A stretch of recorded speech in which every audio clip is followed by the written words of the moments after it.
ನಿಮ್ಮ favourite serials ಈಗ ಟಿವಿಗಿಂತ ಮುಂಚೆ ಸನ್ ನೆಕ್ಸ್ಟ್ ಆಪ್ ನಲ್ಲಿ ಜಾಲಿಯಾಗಿ ಎಲ್ಲರಿಗಿಂತ ಮುಂಚೆ ನೋಡಿ.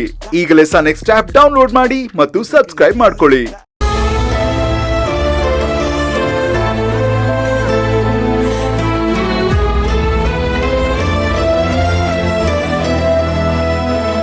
ನೀನು ಟೆನ್ಷನ್ ಮಾಡ್ಕೋಬೇಡ ಮಗಳೇ, ನಾನಿದ್ದೀನಿ, ನಾನು ನೋಡ್ಕೋತೀನಿ.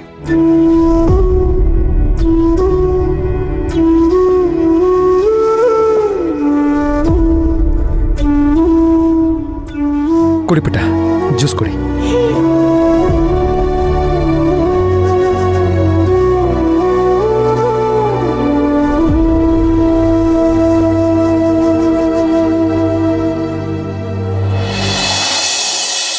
ಕೋಪಿತರಾಗಬೇಡಿ ಪಿತಾಶ್ರೀ, ನಾನು ನಿಮ್ಮಲ್ಲಿ ನಿವೇದನೆ ಮಾಡಿಕೊಳ್ಳುತ್ತೇನೆ.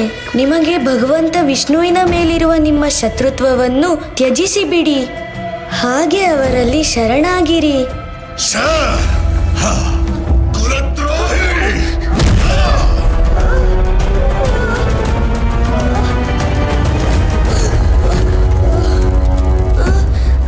ಹಿರಣ್ಯಕಶ್ಯಪ, ಅವನು ನಿನ್ನ ಪುತ್ರನನ್ನೇ ಒಂದು ಕೊಡಲಿಯನ್ನಾಗಿ ಬಳಸಿ ಅಸುರರ ಈ ವಿಶಾಲವಾದ ವೃಕ್ಷವನ್ನು ಕಡಿದು ಬೀಳಿಸುವ ಷಡ್ಯಂತ್ರವನ್ನು ರಚಿಸಿದ್ದಾನೆ.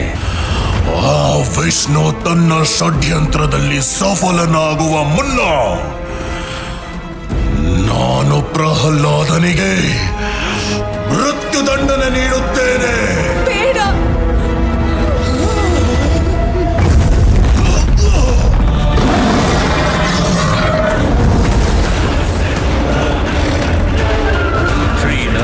ಸ್ವಾಮಿಗೆ ಜಯವಾಗಲಿ.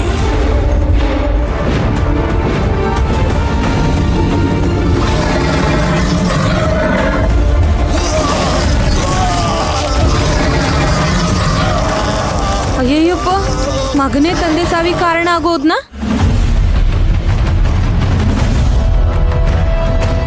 ಆ ರಾಕ್ಷಸರ ಸಂಹಾರ ಮಾಡಕ್ಕೆ ದೇವ್ರೇ ಬಳಸಿರೋ ಟೆಕ್ನಿಕ್ಕು ಕಣೆ ಇದು.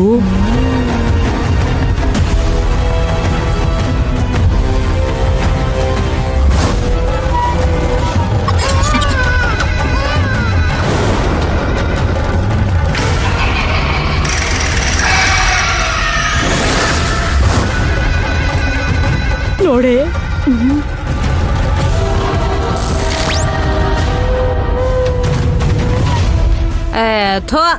ಒಳ್ಳೆ ಟೈಮ್ ಕರೆಂಟ್ ಹೋಯ್ತಲ್ಲೇ. ಅಯ್ಯೋ, ಪಿಕ್ಚರೇ ಮುಗ್ದೋಯ್ತಲ್ಲ, ಇನ್ನೆಂತ ಏನೇ ಮಾಡೋದ್ ಮಲ್ಲಿ ಈಗ? ನಡಿ ರೀಲ್ಸ್ ಮಾಡೋಣ ಬಾ.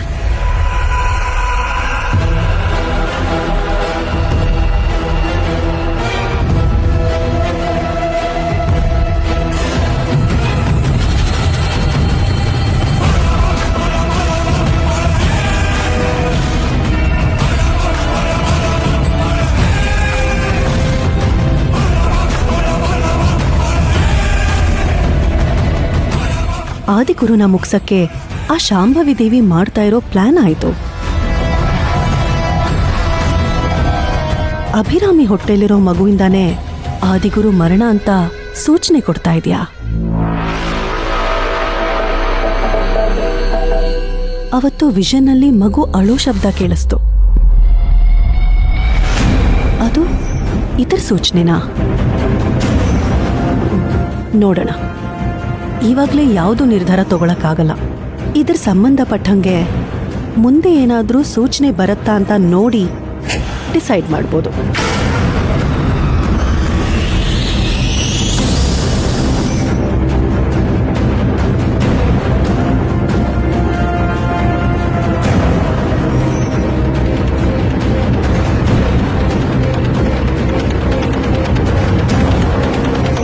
ಇದೇನಿದು? ಸೂಚನೆಗಳು ಸರಿ ಇಲ್ವಲ್ಲ?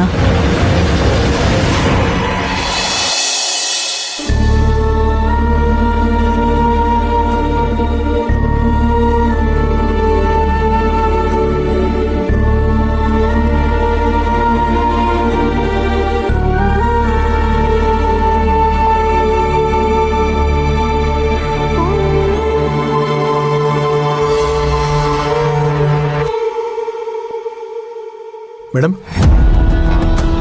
ಏನೋ ಯೋಚನೆ ಮಾಡ್ತಾ ಇದ್ದೀರಲ್ಲ, ಇವತ್ತು ಕೆಲ್ಸಕ್ಕೆ ಹೋಗಲ್ವಾ? ಇಲ್ಲ ಶಿವಕುಮಾರ್, ಊರ್ಮಿಳಾ ಅವರು ಡೆಲ್ಲಿಗೆ ಹೋಗಿದ್ದಾರೆ.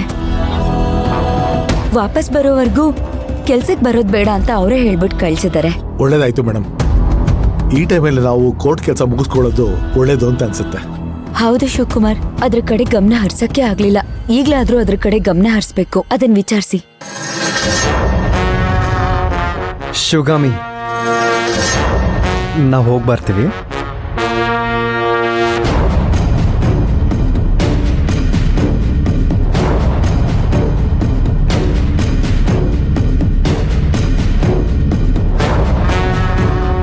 ನನ್ನನ್ನ ಯಾಕೆ ಕೇಳ್ತಾ ಇದ್ದೀರಾ ಅಶೋಕ್?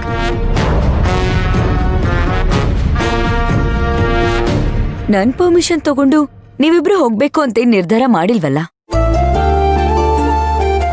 ಅಲ್ಲ, ಈ ಸಂಪತ್ಗೆ ಇಲ್ಲಿವರೆಗೂ ಬಂದು ಅದು ಸೂಟ್ಕೇಸ್ನೆಲ್ಲ ರೂಮ್ಗೆ ಯಾಕೆ ತಗೊಂಡ್ ಹೋಗ್ಬೇಕಾಗಿತ್ತು? ಮತ್ತೆ ಅದನ್ನ ಕೆಳಗಡೆ ಯಾಕೆ ತಗೊಂಡ್ ಬರ್ಬೇಕಾಗಿತ್ತು?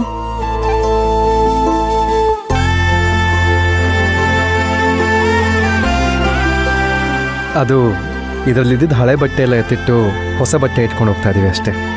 ಓ, ಹಾಗಾದ್ರೆ ನೀವೆಲ್ಲ ಪ್ರೀಪ್ಲಾನ್ ಮಾಡ್ಕೊಂಡೇ ಇಲ್ಲಿಗೆ ಬಂದಿದ್ದೀರಾ? ಅಟ್ಲೀಸ್ಟ್ ನನಗೆ ಹೇಳ್ಬಿಟ್ಟು ಹೋಗ್ಬೇಕು ಅನ್ನೋದು ನಿಮ್ಮಿಬ್ರಿಗೂ ಏನ್ ತಲೆಯಲ್ಲಿ ಇರ್ಲಿಲ್ಲ.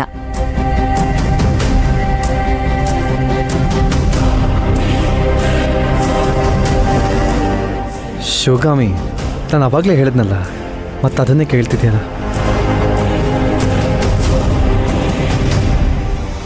ನೀವು ಹೇಳಿದ್ರಿ ಅಶೋಕ್, ಕೇಳಲಿಲ್ಲ. ಹೇಳೋದಕ್ಕೂ ಕೇಳೋದಕ್ಕೂ ವ್ಯತ್ಯಾಸ ಇದೆ. ಹೇಳೋದು ಇನ್ಫಾರ್ಮೇಶನ್ನು, ಕೇಳೋದು ಪರ್ಮಿಷನ್ನು.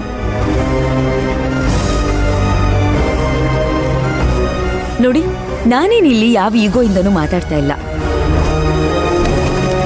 ನನ್ನನ್ನ ನೀವ್ ಒಂದ್ ಮಾತು ಕೇಳ್ದೆ ಮಗು ವಿಚಾರದಲ್ಲಿ ನೀವ್ ಹೀಗೆಲ್ಲ ನಡ್ಕೊಳ್ತಾ ಇದ್ದೀರಾ ಅಂತ ಹೀಗೆ ಹೇಳ್ತಾ ಇದ್ದೀನಿ ಅಷ್ಟೆ.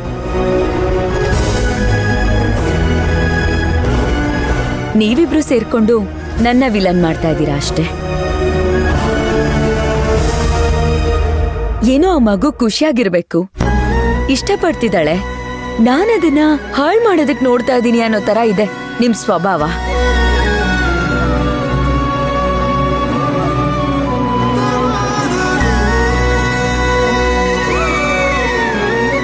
ಶಿವಕುಮಾರ್, ನೀವೇ ಹೇಳಿ, ಇವಳಿಲ್ಲೇ ಮನೇಲಿರೋ ಬದಲು ಆಚೆ ಕರ್ಕೊಂಡು ಹೋದ್ರೆ ಸ್ವಲ್ಪ ಮನಸ್ಸು ಹಗುರ ಆಗಲ್ವಾ?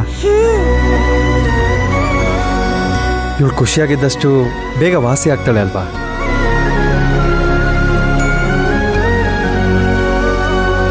ಅದೆಲ್ಲ ಓಕೆ ಸರ್, ಆದರೆ ಟ್ರಾವೆಲ್ ಮಾಡೋಷ್ಟು ಮಗು ರೆಡಿಯಾಗಿರ್ಬೇಕಲ್ಲ.